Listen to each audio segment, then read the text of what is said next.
রাজ্যে শিল্পের পাখির চোখ দেউচা পাচামি। পরিকল্পনা মাফিক কাজ এগোলেও দরজা থামেনি। জট তৈরি হয় কয়লা খনির ওপর ব্যাসল্ট শিলা উত্তোলন নিয়ে। বিক্ষোভ প্রতিবাদ এখন সাময়িক থিতিয়ে গেলেও ক্ষোভ প্রশমন হয়নি। সাঁইথিয়া বিধানসভারও একাংশ দেউচা। এই এলাকায় বড় শিল্প বলতে পাথর শিল্প, কিন্তু তিলপাড়া ব্যারেজের ওপর বিকল্প রাস্তা না থাকায় সমস্যায় পড়েছে ব্যবসায়ীরা। এছাড়া একাধিক অভিযোগে সরব হয়েছেন ভূমিপুত্র বিজেপি সহসভাপতি কৃষ্ণকান্ত সাহা। এখানকার ভূমিপুত্র কৃষ্ণকান্ত সাহা, তার সঙ্গে যোগাযোগ করেছি। তারা কিন্তু এই আন্দোলনের সঙ্গে সরাসরি যুক্ত। এই এখানকার ছোট বড় ব্যবসায়ীরা, তাদের বিভিন্ন সমস্যা আছে, বিশেষ করে তিলপাড়া ব্যারেজের ওপর থেকে যেই সব পাথর বোঝাই গাড়ি যায়, সমস্যা হচ্ছে ব্রিজ সংস্কার না করার জন্য। তার জন্য কিন্তু জেলও খেটেছে তার আন্দোলন করতে গিয়ে। দেউচা পাচামির ভূমিপুত্র হয়ে কি ব্যবস্থা নিচ্ছেন দেউচা পাচামির জন্য? দেউচা পাচামির যে মূল বিষয় এখানকার শিল্প পাথর, কারণ এই পাথরের কোলেই আমরা বড় হয়েছি, এই পাথরের মাটিতেই আমরা খেলাধুলো করে বড় হয়ে উঠেছি। কিন্তু বর্তমানে এই পাথর শিল্প প্রায় শেষ। এর মূল কারণ কিন্তু বর্তমান সরকার, তৃণমূল পরিচালিত সরকার। এই সরকারের আমলেই বড় বড় ওভারলোডের গাড়ি থেকে আরম্ভ করে বিভিন্ন জায়গায় আপনারা দেখেছেন যে এরকম করে কিন্তু তিলপাড়া ব্যারেজটাকে ভেঙে দিল। যে দেউচার যে মানুষ, সেই দেউচা সংলগ্ন এলাকার যে কাজকর্ম, এইখান থেকে তাদের কিন্তু আজকে তাদের বিভিন্নভাবে তারা আজকে কিন্তু পিছিয়ে পড়েছে। তার মূল কারণ তিলপাড়া ব্যারেজ। আপনারা জানেন, প্রত্যেকেই জানেন যে সেই তিলপাড়া ব্যারেজে যে কোটি কোটি টাকা লুট হয়েছে এই সরকারের আমলে।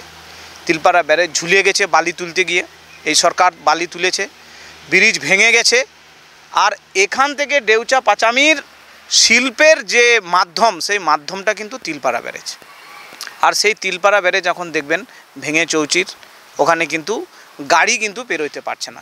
যে জায়গায় দাঁড়িয়ে আছি সেই জায়গাটা হচ্ছে বাহাদুরগঞ্জ মৌজা। এখানে বেশিরভাগ বাহাদুরগঞ্জ মৌজার যারা জমিদাতা, যারা জমি দিয়েছে, তারা এখনও কিন্তু তারা চাকরি পায়নি। আপনি যান এই গ্রামের বিভিন্ন জায়গায় যান, চাকরি কারা পেয়েছে? যারা তৃণমূল দলের যারা ঘেঁষা, তারা হয়তো জমি দিয়েছে, তারা হয়তো কোনো রকম করে চাকরি পেয়েছে।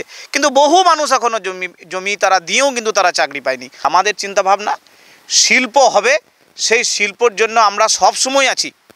শিল্প হোক, কয়লা শিল্প, আমরা শুনলাম যে এখানকার বৃহত্তম কয়লা খনি নাকি আমাদের দেউচা পাচামি হবে। আচ্ছা আপনি বলুন তো, একটা শিল্প হওয়ার জন্য যে পরিবেশ, সেই পরিবেশ এখনও কি বর্তমান সরকার সেটা তৈরি করতে পেরেছে?